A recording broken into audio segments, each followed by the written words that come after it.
This is an old video that was published back in February of 2014. It hasn't gotten many views over the years, and the YouTube channel that created it, Truth Crusaders, only has 11 subscribers. But stick around, because you're going to want to see this. The reason I'm sharing this short video is because it's both refreshing and tragic at the same time. The refreshing part will be immediately obvious when you hear what these two young boys are saying. I'll get to the tragic part in a second.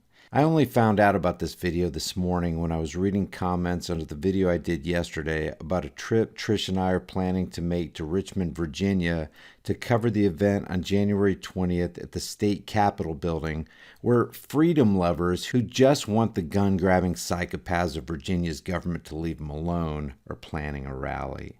By the way, the names you see scrolling to your right are the people who've already donated to make that trip possible.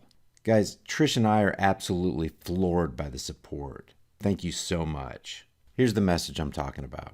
High Impact Vlogs. What's up, man? I live in Chesterfield County right outside Richmond.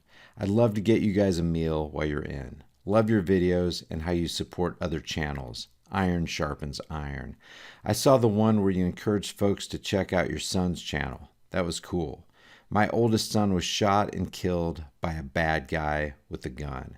I'll attach a video my boys did a few years back I think you'll enjoy. Safe travels when coming this way. Then he put the link to the video you're about to see.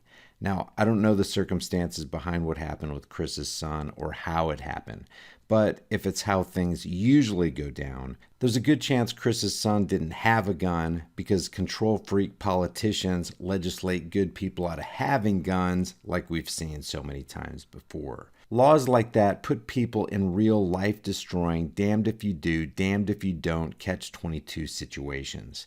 If you decide to carry a gun when they've declared it to be illegal and you're caught with it, the order-following, gun-toting law enforcement criminal agents of the state will treat you like you're an actual criminal and fine and cage you, and maybe even fear for their lives and kill you while they're at it.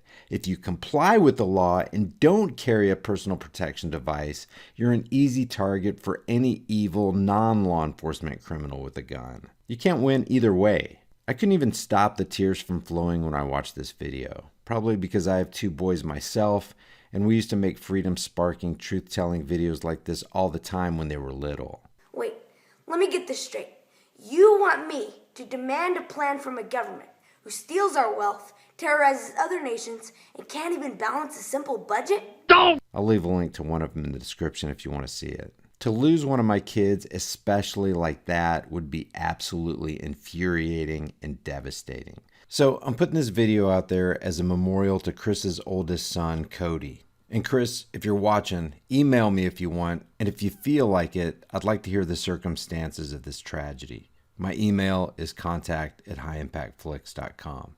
Here's the video. Howdy everybody, I'm Cody. And I'm Caden. We're here with you today to represent the Truth Crusade. First off, I'd like to welcome all of our new viewers. This is episode 1 of an informative series to bring you knowledge that has been hiding from the general public. To get things started off smoothly, we're going to go over a brief introduction about the Federal Reserve. The Federal Reserve was drafted off the coast of Georgia on a secret place known as Jekyll Island. A group of individuals were told to meet on this island, coming one at a time to give the illusion that they didn't know each other. They were asked to come by Nelson W. Aldrich, who originally wrote the Federal Reserve Bill in 1907, which wasn't passed by Congress. As some of you may not know, Aldrich was a business associate of J.P. Morgan and the father-in-law of John D. Rockefeller Jr. Some of the members of this meeting were Abram Andrew, Frank Vanderlyn, Henry Davidson, Benjamin Strong, and Paul Warburg, but we'll cover them in a later episode. This secret meeting had 5 key points. 1. Stop the growing competition. 2. Obtain franchises to create money. 3. Get control of all banks' reserves. 4. Shift losses to taxpayers. And 5. Convince Congress of their purpose. The Federal Reserve started off with no money and only a checkbook.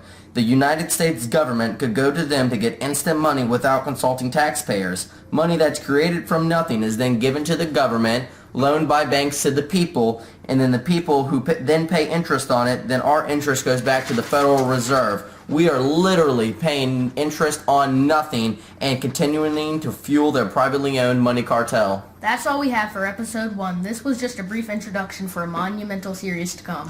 Thanks for watching. Don't forget to share, like, and subscribe, and don't be blind to the truth. Now, I hope you guys were as blessed as I was to hear two young kids do their part to shine the light of truth in a world that seems to eternally gravitate toward lies. If you guys want to visit Truth Crusader's channel and let him know what you thought about the content of his two boys, I'll leave that link in the description below. And I'll leave it in the pinned comment for you. If you stop by to support him, let him know High Impact Vlogs sent you. The more young voices we have spreading and living out the truth, the better our world's going to be in the future. Please take a second to leave your thoughts about this for the world and the Google Thought Police in the comments section below, and I'll see you guys in the next heavily censored shadow ban video.